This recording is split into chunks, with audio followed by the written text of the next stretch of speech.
It's really just a waiting game at this point. Like you said, we were expecting with our daytime crews to have a press conference with hopefully some big answers here around 4 o'clock this afternoon. Then officials came out in that 3 o'clock hour saying that that was going to be postponed.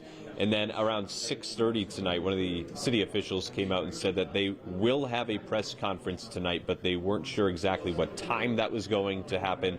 But they said they would be giving us a 20-minute warning or a heads up. So as soon as we find that out, of course, we're going to pass that along and give everyone time to get settled in to listen to that, because we're really hoping for a big update tonight with everything that's happened here in Providence and everything that's happened up in Salem. So I apologize. I've been looking at my phone a little bit here. I grew up in Methuen, right along the border with Salem, New Hampshire, so I have family there, I have friends there, and I've just been texting with people who are in the area tonight. Some people were out to dinner along Route 28 there, a very busy area, a lot of plazas with shops, restaurants, and then just about maybe a mile north of where that investigation is taking place is the Tuscan Village, the Rockingham Mall.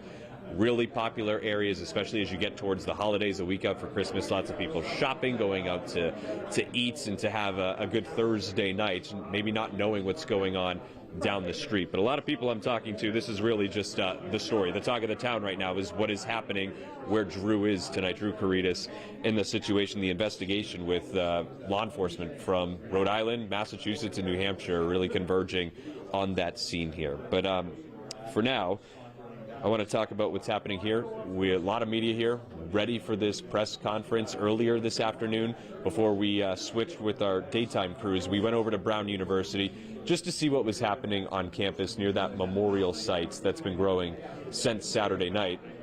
And we talked to some people who were laying flowers, putting out some prayer cards, lighting candles.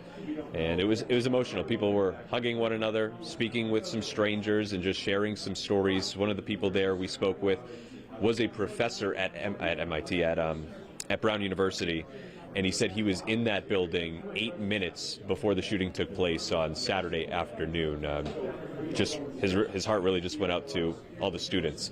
He said he was in the military for decades, and you know he's going to be okay, but he worries about these kids 18, 20, 22 years old who maybe lost a friend or were in the building or were in a building next door and just saw all the commotion and just the difficulty it is to get over something so traumatic happening to their classmates or their friends. He really just hopes that they're able to get through this. Obviously, events the rest of the semester canceled at Brown, but they'll be back in about a month's time for the second semester, and of course hoping for some unity there and really going to push on each other to really help each other get through and support one another through the events that will happen over the next spring semester. But of course here, when it comes to Providence PD, in this room you have a lot of journalists who are really anxious to ask a lot of questions. What exactly is going on in Salem? Did they find the main guy there tonight? So we're really hoping for a big announcement. Again, I was here on Saturday night, hours after that shooting occurred, and it was a sad night. People obviously are grieving. People were really upset that night, and I would say that a lot of people we talked to over at the campus, and even here some of the journalists, it's trying to get some answers now. It's been 5-6 days. Do we have this person? Is he going to be in police custody tonight? Through all those videos and pictures they've shared, will it come to an end tonight? And of course, as soon as we get that 20-minute heads up, we'll be sure to let you guys know. Boston 25 news reporter Michael Raimondi live for us in Providence, Rhode Island. Thank you.